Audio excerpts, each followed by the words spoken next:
السلام علیکم ناظرین، آپ سب کو خوش آمدید ہے میرے یوٹیوب چینل پر۔ آج ہم جس ٹاپک پر بات کرنے والے ہیں وہ ہے مسئلہ کشمیر ڈسپیوٹ۔ ہم تفصیل سے دیکھیں گے کہ مسئلہ کشمیر ہے کیا، کہاں سے سٹارٹ ہوا، کیسے سٹارٹ ہوا، پھر جو ریسنٹ ڈیولپمنٹس ہوئی ہیں آرٹیکل 370 اور 35A سے ریلیٹڈ ان کو دیکھیں گے۔ پھر ہم دیکھیں گے کہ آرٹیکل 370 اور 35A ہیں کیا، ان کے اکارڈنگ کیا پاورز دی گئی تھیں کشمیر کو، کیا سٹیٹس دیا گیا تھا، بھارت نے اس ریووکیشن کے بعد کون کون سے قوانین کی خلاف ورزی کی ہے، اور پاکستان کا کیا رد عمل ہے اس ساری صورتحال پر۔ سب سے پہلے اگر ہم بات کریں کہ مسئلہ کشمیر کیا ہے، تو آزادی کے بعد 26 اکتوبر 1947 میں یہ جو کشمیر کے مہاراجہ ہری سنگھ تھے، انہوں نے انڈیا کی حکومت کے ساتھ ایک انسٹرومنٹ آف ایکسیشن سائن کیا تھا، ایک ایگریمنٹ سائن کیا تھا، اور جب یہ ایگریمنٹ اس وقت کے گورنر جنرل ماؤنٹ بیٹن کے پاس گیا تو انہوں نے اس کا رپلائی ایک ریمارک کے ساتھ دیا تھا کہ کشمیر کے الحاق کا یہ جو مسئلہ ہے، حکومت برطانیہ کی خواہش ہے کہ وہ جلد سے جلد سیٹل ڈاؤن ہو جائے، حل ہو جائے، لیکن کشمیر کے لوگوں کے کنسنٹ کے بعد، ان کی مرضی کے بعد۔ اس کا مطلب ہے کہ وہاں پہ ایک پلیبیسائٹ کروایا جائے گا۔ انڈیا نے اس پلیبیسائٹ کو کنڈکٹ کروانے سے انکار کر دیا، کیونکہ انڈیا کا کلیم یہ تھا کہ وہ جو لیٹر آف ایکسیشن ہے، انسٹرومنٹ آف ایکسیشن ہے، وہ فائنل ہے اور انکنڈیشنل ہے، جبکہ پاکستان نے اس پلیبیسائٹ کو اور ریفرینڈم کو سپورٹ کیا۔ تو یہ وہ پوائنٹ تھا جہاں سے دونوں جو یہ ملک ہیں ان کے درمیان مسئلہ کشمیر سٹارٹ ہوا۔ اس مسئلے پہ 3 جنگیں بھی ہو چکی ہیں دونوں ممالک کے مابین۔ اس کے بعد انڈیا جو ہے اس ایشو کو یونائٹڈ نیشن کے پاس لے کے گیا، اور یونائٹڈ نیشن میں پھر ایک کمیشن بنایا گیا، United nation commission on for India and Pakistan, جو کہ جنوری 1948 میں 39 ریزولوشن کے بعد بنایا تھا۔ اب اس کمیشن کا کام تھا فیکٹ فائنڈنگ، کہ پتہ لگائے کہ ساری صورتحال کیا ہے۔ اس کمیشن کی ہی رپورٹ کے نتیجے میں اپریل 1948 میں یونائٹڈ نیشن سیکیورٹی کونسل نے اپنی 47 ریزولوشن دی تھی، جس کے مطابق پاکستان کے جو ٹرائبس مین ہیں ان کو بھی کشمیر سے نکلنے کا حکم دیا گیا، انڈین فورسز کو بھی کشمیر سے نکلنے کا کہا گیا، اور اس میں یہ بھی کہا گیا کہ جب یہ دونوں نکل جائیں گے تو اس کے بعد ایک پلیبیسائٹ ایڈمنسٹریٹر وہاں پہ اپوائنٹ کیا جائے گا، جو کہ کشمیر کے اندر ریفرینڈم کروائے گا۔ اب انڈین کلیم یہ ہے کہ کشمیر جو ہے وہ انڈیا کا انٹرنل میٹر ہے، انڈیا جو چاہے کر سکتا ہے، لیکن انڈیا شاید یہ بھول رہا ہے کہ وہی وہ اسٹیٹ ہے جو کہ اس مسئلے کو یونائٹڈ نیشن میں لے کے گیا تھا، اور اسی نے اس کو انٹرنیشنلائز کروایا ہے۔ یونائٹڈ نیشن کے اندر یہ معاملہ آج بھی کشمیر ڈسپیوٹ کے نہیں بلکہ انڈیا پاکستان کویسچن کے نام سے رجسٹرڈ ہے، اور یونائٹڈ نیشن کی جو 11 ریزولوشنز ہیں وہ بھی اس بات کا ثبوت ہیں کہ یہ انڈیا کا انٹرنل معاملہ نہیں ہے۔ اس کے علاوہ یونائٹڈ نیشن کا جو چارٹر ہے، اس کے چیپٹر 2 کا جو 7 آرٹیکل ہے، وہ کہتا ہے کہ یونائٹڈ نیشن کبھی بھی کسی بھی ملک کے اندرونی معاملات میں مداخلت نہیں کرتا، تو یہ ریزولوشنز آبویسلی پھر اندرونی معاملات پہ نہیں آئی ہیں۔ پھر جو انڈیا کے پہلے پرائم منسٹر تھے وہ بھی یہی کہتے تھے کہ کشمیر جو ہے وہ ایک ڈسپیوٹڈ ایریا ہے۔ اب اگر ہم بات کریں کہ آرٹیکل 370 اور 35A ہیں کیا، تو آرٹیکل 370 جو ہے یہ انڈین کانسٹیٹیوشن میں 1949 میں شامل کیا گیا تھا، اور یہی وہ آرٹیکل ہے جس نے کہ کشمیر کو ایک سیپریٹ سٹیٹس پرووائڈ کیا۔ اس کی ڈیفنس، فارن پالیسی اور فائنانس کمیشن جیسی جو پاورز ہیں وہ کشمیر کی حکومت کو دیں، کشمیریوں کو ایک الگ جھنڈا، ایک الگ نیشنلٹی دی، اور ان کو وہ پاور دی کہ وہ وہاں پہ اپنے قوانین لاگو کر سکیں۔ پھر اگر ہم بات کرتے ہیں 35A کی، تو یہ جو آرٹیکل ہے یہ انڈین کانسٹیٹیوشن میں 1954 میں ایک صدارتی حکم کے بعد شامل کیا گیا تھا، اور اس آرٹیکل کے مطابق کوئی بھی باہر سے آنے والا بندہ کشمیر کی ٹیریٹری میں سیٹل نہیں ہو سکتا، حکومتی کوئی بھی جاب نہیں اویل کر سکتا، کوئی اسکالرشپ اویل نہیں کر سکتا، یہاں پہ شادی نہیں کر سکتا، اور یہاں پہ پراپرٹی نہیں پرچیز کر سکتا۔ اب یہ دونوں آرٹیکلز کی ڈیٹیلز تھیں۔ انڈیا نے اگست 2019 میں Jammu and Kashmir reorganisation act کے تحت کشمیر کا یہ اسپیشل سٹیٹس ختم کر دیا ہے ان دونوں آرٹیکلز کی ریووکیشن کے بعد۔ اب انڈین جو پریزیڈنٹ ہیں ان کا کہنا یہ ہے کہ انہوں نے یہ جو ریووکیشن ہے یہ کشمیر کی حکومت کے کنسنٹ سے، ان کی مرضی سے کی ہے۔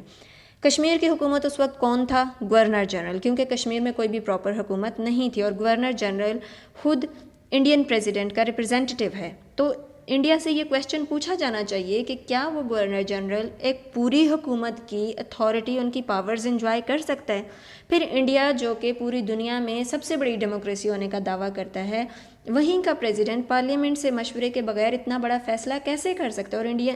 کشمیر کے لوگوں کی مرضی کے بغیر اتنا بڑا فیصلہ کیسے کیا جا سکتا ہے وہاں پہ؟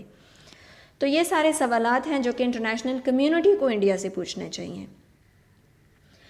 اب اگر بات کی جائے کہ اس سارے معاملات میں اس ریووکیشن کے بعد انڈیا جو ہے اس نے کون کون سے قوانین کی خلاف ورزی کی ہے، اگر ہم بات ان وائلیشنز کی کریں تو اس میں سب سے پہلے بات آتی ہے یونائٹڈ نیشن کی ریزولوشنز کی۔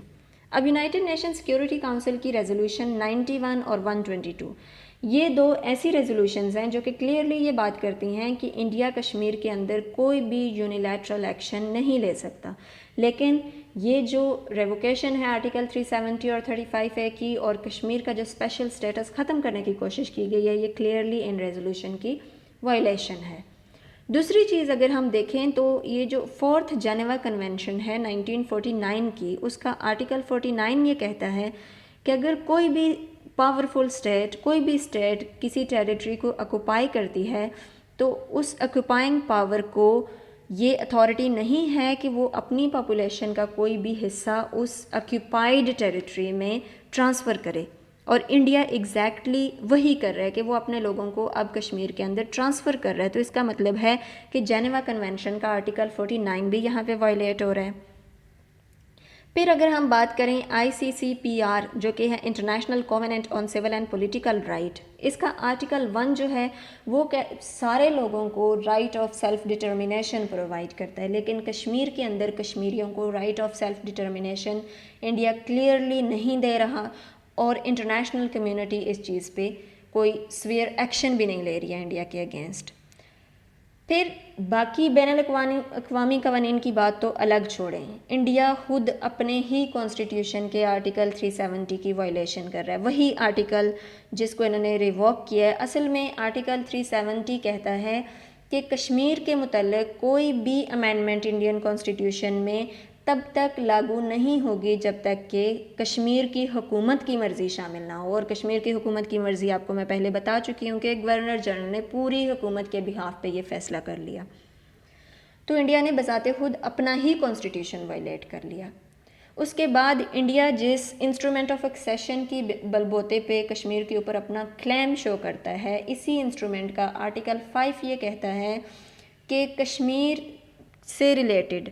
کوئی بھی جو امینڈمنٹ ہے اس انسٹرومنٹ آف ایکسیشن کی جو ٹرمز ہیں ان میں تب تک کوئی بھی امینڈمنٹ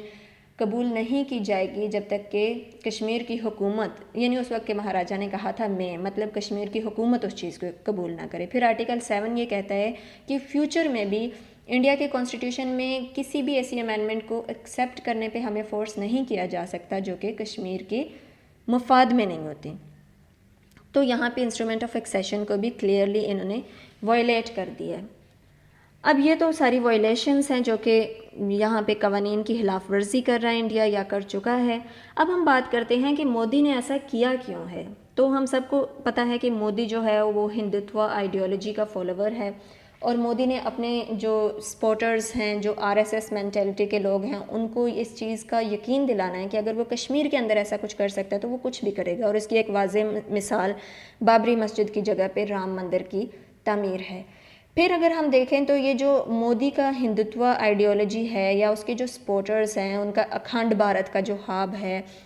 اس کو دیکھتے ہوئے ہم اگر نوٹ کریں تو BJP کے جتنے بھی لیڈرز ہوتے ہیں جب وہ کہیں پہ خطاب کر رہے ہوتے ہیں تو ان کے یہ الفاظ، ان کے خطاب میں 4 الفاظ ضرور ہوتے ہیں: ہندو راشٹر، اکھنڈ بھارت، دھرم، آتنکواد۔ تو یہ ساری ان کی مینٹلٹی شو کرتی ہیں یہ ساری چیزیں۔ اس کے علاوہ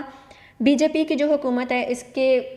رہتے ہوئے انڈیا کا جو اکنامک سیکٹر ہے، اکنامک گراؤنڈ کچھ اتنا اچھا نہیں رہا ہے۔ انڈیا کی گروتھ جو ہے وہ 5.8% کم ہوئی ہے، اس میں بے روزگاری تقریباً 6% تک اضافہ ہوا ہے بے روزگاری میں، اور زیادہ تر جو کارپوریشنز ہیں یا تو وہ بینکرپٹ ہو گئی ہیں یا پھر ان پہ ہیوی جو لاس ہوئے ہیں ان کو۔ فار ایگزامپل اگر ہم جیٹ ایئر ویز کی مثال لیں تو وہ بینکرپٹ ہو چکی ہیں، اور ایئر انڈیا جو ہے اس کو تقریباً 7600 کروڑ انڈین روپیز کا نقصان ہو گیا ہے۔ تو ایسے میں ان ساری سچویشنز میں اپنے اتحادیوں کو خوش کرنے کے لیے کوئی نہ کوئی ایسا قدم اٹھانا ضروری تھا۔ دوسری چیز Afghan peace process. Afghan peace process اس لیے امپورٹنٹ ہے کیونکہ انڈیا جانتا تھا کہ اگر امریکہ پیسفلی یہاں سے نکل جاتا ہے افغانستان سے، تو افغانستان میں جو پشتون حکومت آئے گی وہ کلیئرلی پاکستان کی سپورٹر ہوگی، جو کہ انڈیا کے مفادات کے خلاف ہے۔ پھر ایل او سی بھی ایک اور فیکٹر ہے۔ ایل او سی اصل میں لائن آف کنٹرول ہے، جو کہ مقبوضہ کشمیر اور آزاد جموں اینڈ کشمیر کے بیچ میں 1000 کلومیٹر کی ایک لائن ہے، اور یہی وہ لائن ہے جس کو بھارت ہمیشہ سے باؤنڈری بنانا چاہتا ہے پاکستان اور انڈیا کے بیچ میں۔ تو اس ریکیشن کے بعد انڈیا کا جو ایک خواب تھا کشمیر کو اپنی کالونی بنانے کا، وہ بھی صاف ظاہر ہو چکا ہے دنیا پہ۔ پھر ہم بات کرتے ہیں کہ اس سارے یہ جو فنومینا ہے، سارے پروسیسز ہیں، ساری ریووکیشن، اس کے اثرات کیا ہیں؟ تو سب سے پہلا امپیکٹ ڈائریکٹ تو اس کا کشمیر کے لوگوں پہ پڑ رہا ہے، کیونکہ اس وقت دنیا میں کوئی بھی ایسا انسانی حقوق نہیں ہے جو بھارت کشمیر کے اندر پامال نہیں کر رہا۔ ہیومن رائٹ وائلیشنز پیک پہ ہے اس وقت کشمیر کے اندر۔ اسی طرح سے پاکستان اور انڈیا کے ریلیشنز آلموسٹ ختم ہیں اس وقت، یعنی ہر قسم کے تعلقات دونوں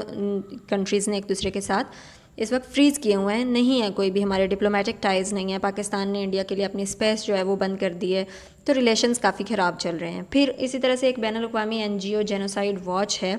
اس کی ایک رپورٹ کے مطابق کشمیر ایک جینوسائیڈ پرون ایریا ہے، مینز کہ یہاں پہ کسی بھی وقت اگر لوگ فوج کے خلاف کھڑے ہوں گے، انڈین فورسز کے خلاف، تو یہاں پہ جینوسائیڈ کا بہت بڑا خدشہ ہے، بہت بڑا خطرہ ہے۔ اس کے بعد اگر ہم دیکھیں تو کشمیر ایک نیوکلیئر فلیش پوائنٹ بن چکا ہے، کیونکہ یہ واحد ٹیریٹری ہے جہاں پہ جس کے گرد 3 نیوکلیئر پاورز ہیں، اور اگر یہاں پہ جنگ ہوگی تو وہ پھر نیوکلیئر جنگ ہی ہوگی۔ پھر نیوکلیئر فلیش پوائنٹ کے بعد اگر ہم دیکھتے ہیں یہاں پہ، تو ہمیں یہ بھی دیکھنا ہے کہ پاکستان نے کیا رد عمل شو کیا ہے، کیا سٹیپس اٹھائے ہیں، یا پاکستان کیا کر سکتا ہے۔ تو سب سے پہلے تو پاکستان کو اپنے تمام ایمبیسیز جو ہیں ان کے اندر ایک کشمیر ڈیسک قائم کرنا چاہیے، کیونکہ زیادہ تر ممالک کے لوگ جو ہیں ان کو کشمیر کے مسئلے کی زیادہ ڈیٹیلز نہیں پتہ، تو یہ جو کشمیر ڈیسک ہوگا اس کا یہ کام رکھا جائے کہ یہ لوگوں کو کشمیر ڈسپیوٹ کے اوپر اویئرنیس پرووائڈ کرے۔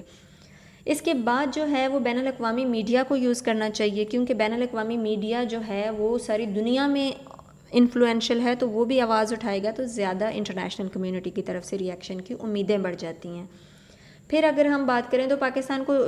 میڈیا کو ہی یوز کرتے ہوئے دنیا کو یہ سمجھانا چاہیے، ڈیفرنٹ فورمز پہ جا کے یہ سمجھانا چاہیے کہ کشمیر صرف پاکستان اور انڈیا کا مسئلہ نہیں ہے، کشمیر ایک بین الاقوامی مسئلہ ہے، کیونکہ کشمیر یونائٹڈ نیشن کا سب سے پرانا اور ان ریزالوڈ ایشو ہے۔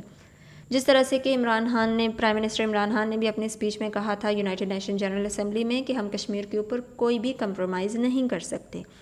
اسی طرح سے پاکستان نے ریسنٹلی اپنا ایک میپ بھی ایشو کیا ہے جس میں کہ کشمیر کو پاکستان کا حصہ دکھایا گیا ہے۔ بیسک پرپس یہی تھا کہ اس چیز کو ہائی لائٹ کیا جائے کہ کشمیر ایک ڈسپیوٹڈ ٹیریٹری ہے، کیونکہ انڈیا اس چیز کو انٹرنیشنل فورمز پہ ضرور اٹھائے گا۔ میڈیشن، ٹرمپ نے جس طرح سے میڈیشن کی آفر کیا تو یہ بھی ایک اچھا آپشن ہے بھارت کو پریشرائز کرنے کا، اور ان ساری سچویشن کو، ان سارے حالات کو نارملائز کرنے کا، اور کشمیریوں کو انصاف دلانے کا۔ Thank you so much.